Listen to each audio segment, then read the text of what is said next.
नमस्कार, मैं मोहित कुमार और आप देख रहे हैं पंजाब केसरी टीवी हरियाणा।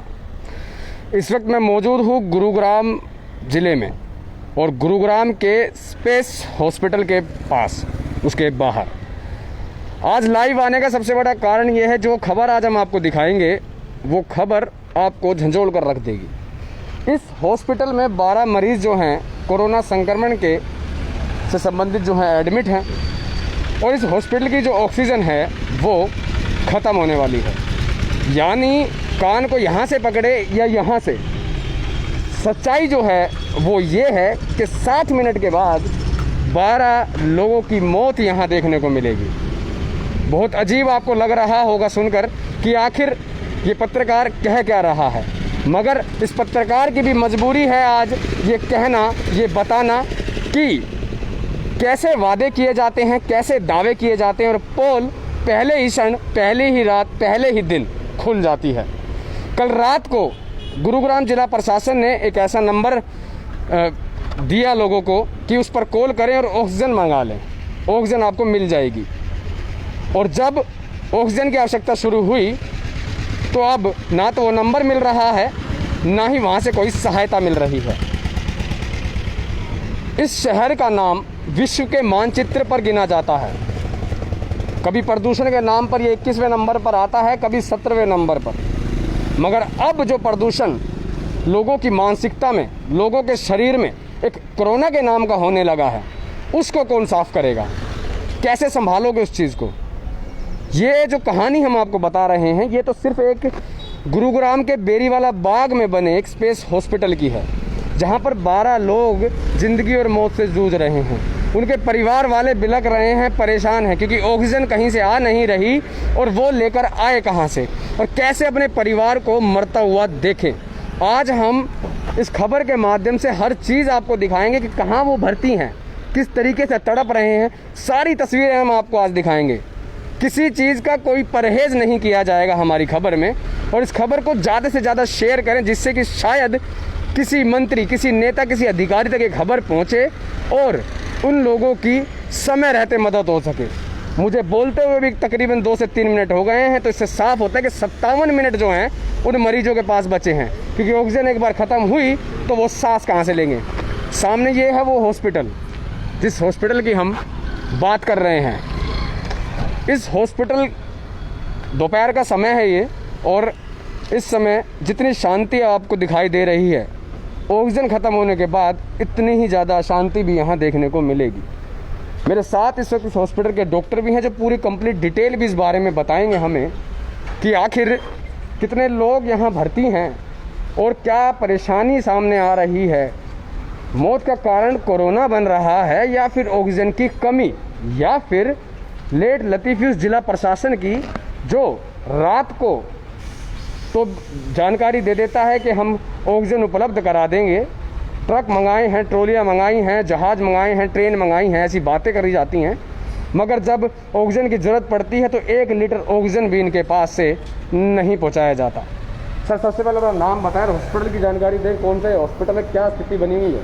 मैं डॉक्टर भारत हूँ, medical superintendent, critical care specialist space hospital का। स्पेस हॉस्पिटल में जो भी हालात हैं वो बहुत ही चिंताजनक हैं।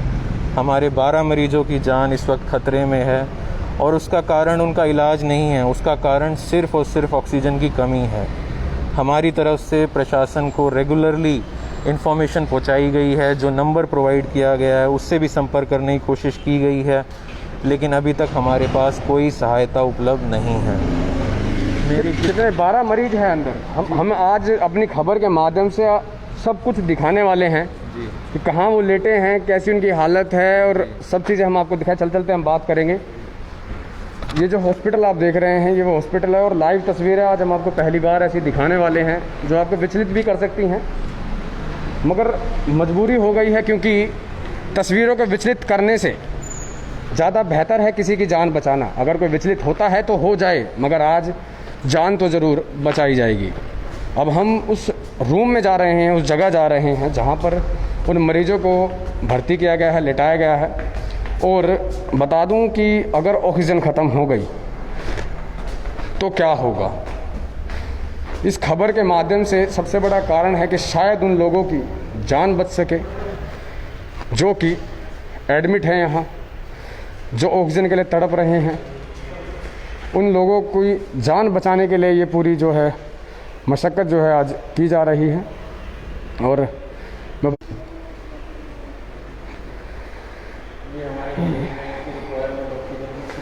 अब सामने आप देखें, ये हैं मरीज़, अब इनको ऑक्सीजन चाहिए और ऑक्सीजन है नहीं, सिर्फ 1 घंटे की बची है।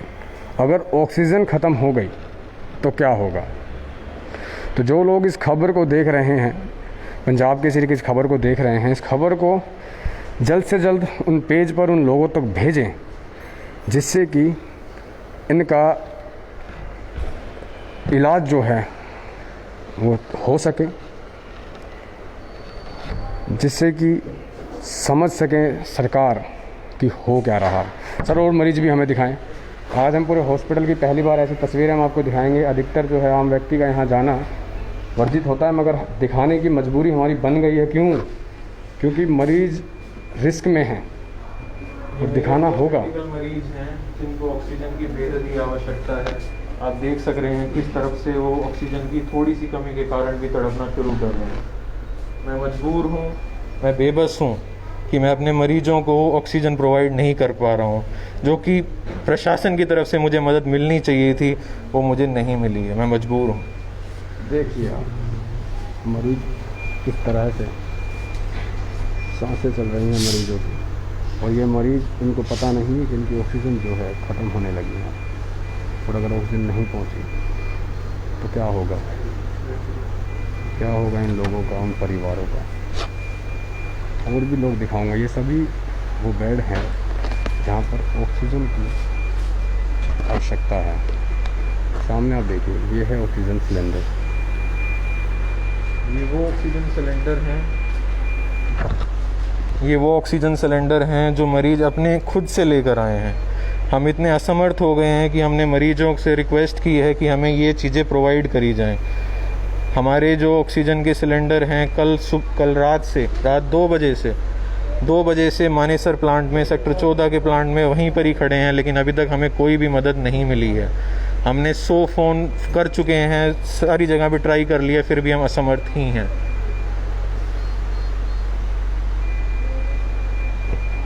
तो देख रहे हैं आप कि कैसी हालत, कैसा मंजर हो चला है। ये वो शहर है जो पूरे हरियाणा को रेवेन्यू देता है और अब सबसे ज़्यादा दुख दे रहा है। जिस शहर के नाम पर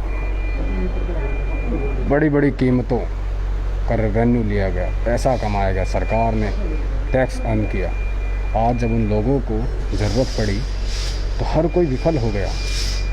जबकि ये महामारी बीते 1 साल से थी, उसके बावजूद भी ऐसी हालत कहीं ना कहीं शर्मनाक है। ये कुछ मरीज़ हैं मेरे जिन्हें ऑक्सीजन की बेहद आवश्यकता है, लेकिन मुझे मजबूरी में उनकी ऑक्सीजन कम करनी पड़ रही है ताकि जो मेरा समय है, जो ड्यूरेशन है, जो इनकी लाइफ है, मैं थोड़ी बढ़ा पाऊँ। मैं मजबूर हूँ, ये गलत है, मैं जानता हूँ, लेकिन किसी तरह से मुझे इस मरीज़ की जान बढ़ानी है और मैं उम्मीद कर रहा हूँ कि एटलीस्ट अब कोई मेरे पास मदद आएगी। मैं बहुत मजबूर हूँ, बहुत बेबस हूँ अपने मरीजों के लिए। मुझे मदद चाहिए, कहीं से भी कैसे भी करके मदद पहुँचाइए मुझे। मेरे पीछे जो मरीज़ आप देख रहे हैं, इन सभी मरीज़ों को ऑक्सीजन की बहुत ज़्यादा ज़रूरत है। मुझे बोलते हुए तकरीबन 6 से 7 मिनट हो गए। इससे यह तो साफ़ हो गया कि बचे हैं 52 मिनट, और इन 52 मिनटों के अंदर अगर ऑक्सीजन की उपलब्धता नहीं हुई तो क्या होगा इन मरीजों का। जब रात को आंकड़े आएंगे तो उन आंकड़ों में बताया जाएगा कि गुरुग्राम में कोरोना से 5 मौत हुई, 10 मौत हुई, 12 मौत हुई। मगर जो हालत गुरुग्राम में हम लाइव दिखा रहे हैं, क्या ये दर्ज की जाएंगी सरकारी खातों में? नहीं। क्यों ऐसी नौबत आने दी जा रही है कि इन मौतों के आंकड़ों में इजाफा हो रहा है? क्यों नहीं ऐसा काम किया जाता कि ये मौतें ना हों? क्यों लोगों के दिलों में दहशत इतनी भर दी गई? क्यों ऐसा व्यवस्था बनाई गई कि पहले ही हफ्ते के अंदर सब कुछ चरमरा गया?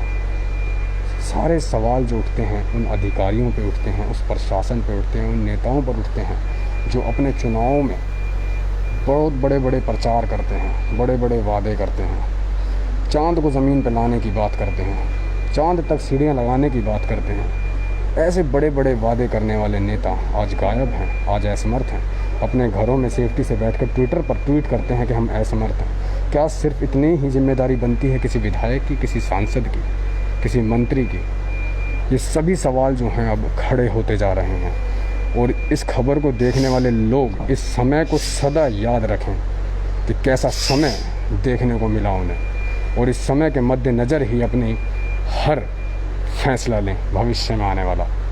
हम इस खबर को अभी भी और भी आपको दिखाएंगे, और मेरे पीछे जो मरीज आपको दिखा रहा हूँ, सबसे बड़ा कारण इस खबर को दिखाने का हमारा यही है कि किसी न किसी कारण से इन लोगों की जान बच सके, कोई सामने आए, कोई ऑक्सीजन यहाँ पहुँचाए जिससे कि इन मरीजों का इलाज हो सके। बता दूं कि जिस हॉस्पिटल में हम खड़े हैं ये स्पेस हॉस्पिटल है, गुरुग्राम के राजी चौक के पास बेरीवाला बाग एक इलाका पड़ता है, वहाँ पर जहाँ पर गुरुग्राम में जो नंबर प्लेट हैं वाहनों की लगाई जाती है, ये इसका नियर बाय का जो लोकेशन है वो भी मैं आपको बता रहा हूँ।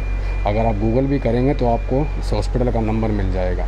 अगर कोई इस खबर को देख रहा है और इस काबिल है कि ऑक्सीजन यहाँ पहुँचा सके तो ज़रूर यहाँ ऑक्सीजन पहुँचा दे, क्योंकि धीरे धीरे समय गुजर रहा है और 1 घंटा अगर गुजर गया तो ये हॉस्पिटल भी मातम में परिवर्तित हो सकता है। बहुत बुरी जो स्थिति है वो बन गई है और हमारी जिम्मेदारी बनती है ऐसी स्थिति को लोगों के सामने लाना, क्योंकि जिन लोगों की जिम्मेदारी थी इन लोगों को बचाना, इन लोगों का तक ऑक्सीजन उपलब्ध करानी, अब वो लोग तो पीछे हट गए हैं। मगर कहते हैं ना कि बहुत से लोग ऐसे भी हैं जो दिल में भगवान लेकर घूमते हैं, और वही लोग होंगे जो अब इन लोगों की मदद के लिए सामने आएंगे। सवाल लगातार खड़े होते जा रहे हैं कि आखिर कैसे इन लोगों की जान बचेगी। ये तो 12 मरीज़ हैं और ये जो आंकड़े हम आपको दिखा रहे हैं ये तो सिर्फ एक हॉस्पिटल के हैं। ऐसा हाल गुरुग्राम के हर अस्पताल में है। बड़े बड़े अस्पतालों ने जहां 20-20 साल तक लूट मचाई इस शहर के अंदर उपचार के नाम की, एक ही दिन के अंदर ट्वीट कर उन्होंने जानकारी दे दी कि हमारी ऑक्सीजन ख़त्म है, पल्ला झाड़ लिया। ऑक्सीजन को पूरा रखना किसकी जिम्मेदारी बनता है? वो भी अस्पताल की बनती है। ऐसे बड़े बड़े अस्पतालों ने अपनी जो है जिम्मेदारी से मुंह मोड़ लिया। उसके बाद एक अलग ही दौर जो है गुरुग्राम में शुरू हो गया। जब से ये दहशत शुरू हुई, लोगों ने ऑक्सीजन सिलेंडर को घरों में रखना शुरू कर दिया, जिससे कमी भी होने लगी। और अब जब लोगों को ऑक्सीजन की ज़रूरत पड़ रही है तो ना सिलेंडर है, ना ही ऑक्सीजन रिफ़िल करने वाले प्लांट है। एक मरीज़ को अगर 15 मिनट उसकी ऑक्सीजन बची है तो उसके लिए दूसरी ऑक्सीजन सिलेंडर लाने में कम से कम 2 से 3 घंटे लगते हैं। तो कैसे बचाएं इन मरीज़ों को, ये सवाल सबसे ज़्यादा खड़ा हो रहा है। मेरे पीछे तमाम स्टाफ है हॉस्पिटल का जो इस वक्त अपनी जो पूरी कोशिश है वो करने में जुटा है, और किसी न किसी तरीके से इस उम्मीद में है कि शायद ये लोग बच सकें। अब हम नीचे चलते हैं। नीचे जो लोग हैं, इनके जो परिजन हैं, कोशिश करेंगे अगर कोई हमसे बात करना चाहे, बता सके अपना दर्द, उनसे भी हम बात करने की कोशिश करेंगे। ये पूरी हालत हो चली है हॉस्पिटल की। यहाँ पर हमने आपको दिखाया कि किस तरीके से मरीज़ों की जो ऑक्सीजन है एक के बाद एक ख़त्म हो रही है, और अगर पूरी ऑक्सीजन ख़त्म हो जाती है तो गुरुग्राम में कैसा नज़ारा सिर्फ एक अस्पताल से देखने को मिलेगा, आप खुद अंदाज़ा लगा सकते हैं। ये अस्पताल की हालत हो चली है। ये है स्पेस हॉस्पिटल जिसकी हम बात कर रहे हैं। इस खबर को ज़्यादा से ज़्यादा लोगों तक पहुंचाने की कोशिश करें, जिससे कि लोगों को भी पता लगे कि गुरुग्राम में आखिर हो क्या रहा है, किस तरह से जो लोग हैं वो झेल रहे हैं इस सब चीज़ों को। कितना मुश्किल होता है जब परिवार का एक सदस्य कम हो जाता है, छोड़कर चला जाता है, और आदमी हाथ मलते रह जाते हैं। लोगों के जेब में पैसा है, हिम्मत है, उम्मीद है, मगर समाधान नहीं। समाधान को लेकर लगातार लोग तड़प रहे हैं, अपने लोगों को बचाना चाहते हैं मगर बचा नहीं पा रहे हैं। कैसे बचेंगे लोग? सभी जो चीज़ें हैं हर पहलू पर हम बात करने की कोशिश कर रहे हैं। हम खुद मौजूद हैं हॉस्पिटल के अंदर। जो लोग इस खबर को देख रहे हैं इस खबर को शेयर करें, जिससे कि शायद कुछ ऐसे लोगों तक ये खबर पहुंच सके कि वो यहाँ मदद भेज सकें। धीरे धीरे ऑक्सीजन इस हॉस्पिटल की ख़त्म हो रही है और ऑक्सीजन का पहुंचना बहुत ज़्यादा ज़रूरी है।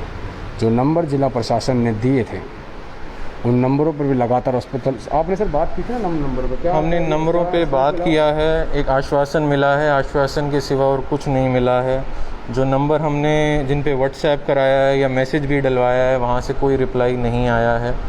अब मैं हिम्मत हार रहा हूँ। मेरे मरीज़ मेरी जो हिम्मत थे वो भी हिम्मत हार रहे हैं। अभी मेरे लिए बहुत ही ये बेसब्री जैसा, बहुत ही असमंजस वाली स्थिति है कि मेरे पास ट्रीटमेंट है, मेरे पास ऑक्सीजन नहीं है और मेरे मरीज़ अगर मृत्यु होती है उसका एकमात्र कारण ऑक्सीजन की कमी रहेगी। यहाँ जितने भी मेरे मरीज़ मौजूद हैं, उनके परिजन जो मौजूद हैं, अगर वो यह कह दें कि हमारे अस्पताल में इलाज सही नहीं मिला तो आप जो कहेंगे हम वो करने के लिए तैयार हैं। लेकिन उनकी कंप्लेंट सिर्फ यही रहेगी, ऑक्सीजन की समस्या, जो कि एक मेजर समस्या है। अब मैं अपने मरीज़ का इलाज कर सकता हूँ, लेकिन मैं बाहर जाके सिलेंडर इकट्ठे कराना, जो कि मैं पिछले 7 दिन 8 दिन से कर रहा हूँ, वो नहीं कर पाऊँगा। वो मैं नहीं कर पाऊँगा। या तो मैं सिलेंडर उठवा सकता हूँ या मैं मरीज़ का इलाज आईसीयू में रह के कर सकता हूँ। मेरे लिए बहुत ही गंभीर स्थिति है। मैं हाथ जोड़ता हूँ प्रशासन के लिए, जितने भी लोग हैं, मैं मजबूर हूँ, लेकिन मुझे सहारा चाहिए, मुझे मदद चाहिए। प्लीज़ मेरी मदद कीजिए, मेरे मरीजों की मदद कीजिए। मैं बिल्कुल ही फंस गया हूँ, बिल्कुल ही मेरे पास कोई रास्ता नहीं दिखाई दे रहा है ऑक्सीजन के बिना। प्लीज़ मेरी मदद कीजिए। आपके चैनल के माध्यम से मैं यही चाहूँगा कि मदद मेरी किसी तरह से मेरे अस्पताल को, मेरे मरीजों को मिले। तो देखा आपने कि कितना दर्दनाक मंज़र है ये, कि जब जो लोग हैं वो ना तो अपना उपचार करा पा रहे हैं, ना ही ऑक्सीजन उपलब्ध करा पा रहे हैं। एक तरफ बढ़ती बेरोज़गारी, लॉकडाउन की मार हुई है, उससे लोग उभरे तो दोबारा पैसा कमाना शुरू किया, पैसा इकट्ठा किया। उसके बाद फिर कोरोना की दूसरी लेयर आई, फिर मौतों के आंकड़े बढ़ने शुरू हुए। उसके बाद लोगों को उम्मीद हुई कि शायद एक ऐसा इंजेक्शन आ गया है जो लोगों को ठीक कर देगा, लोगों की इम्यूनिटी पावर बढ़ा देगा और लोग ठीक होने लगेंगे। मगर हुआ क्या? पहले से भी ज़्यादा आंकड़े बढ़कर आने लगे। हम सवाल इंजेक्शन पर नहीं उठा रहे हैं, हमारा सवाल है उस व्यवस्था पर जो कि चरमरा गई है। क्यों चरमराई है ऐसी व्यवस्था? क्यों नहीं तैयारियां की गई? जब इससे पहले अस्पतालों में, हॉस्पिटलों, कॉलेजों के अंदर, स्कूलों के अंदर बेड लगाए जा सकते थे, तो क्यों आज उन कॉलेजों को, उन स्कूलों को खाली छोड़ा हुआ है? हर ज़िले के अंदर, हर इलाके का अपना राजकीय महाविद्यालय, क्यों उन जगहों को खाली छोड़ा हुआ है? क्यों नहीं वहाँ बेड लगाए? जहाँ पर बच्चे इलाके के पढ़ने जा सकते हैं, तो क्या वहाँ के मरीज उन स्कूलों में जाकर अपना उपचार नहीं करा सकते थे?